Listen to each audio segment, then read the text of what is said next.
टंडुजान मोहम्मद 12 रबीउल अव्वल जे मुक़दस मौक़े जे सिलसिले में टाउन कमेटी हाल में एक अहम इजलास मुनक़द थियो, जंहिंजी सदारत चेयरमैन टाउन कमेटी काज़ी नूर मोहम्मद सांद कई, जंहिं ते वाइस चेयरमैन शहजाद हुसैन आरई पिणु मौजूद हुए। इजलास में मुफ्ती असद अली सिकंदरी, मौलाना नज़ीर गुरगेज, मौलाना अली शेर कादरी, मौलवी मोहम्मद सादिक कमरानी, Rehan Qaimkhani, town officer Aftab Ahmed Shaikh, councillor, मजहबी अगवान, सियासी समाजी शख्सियतूं वॾी तादाद में शरीक थियूं। इजलास में जश्न ईद मिलाद नबी जे जुलूसनि ऐं महफ़िलनि खे शानदार ऐं पुरअमन नमूने मुनक़द करण लाइ जाम हिकमत अमली ते गौर विचार कयो वियो।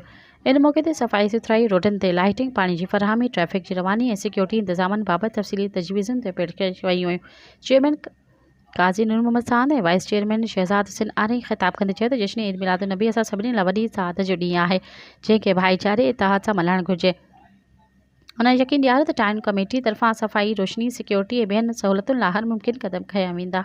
सब्सक्राइब कयो अवामी न्यूज़ HD खे ऐं ताज़ा तरीन ख़बरुनि लाइ ॾिसंदा रहो अवामी न्यूज़ HD।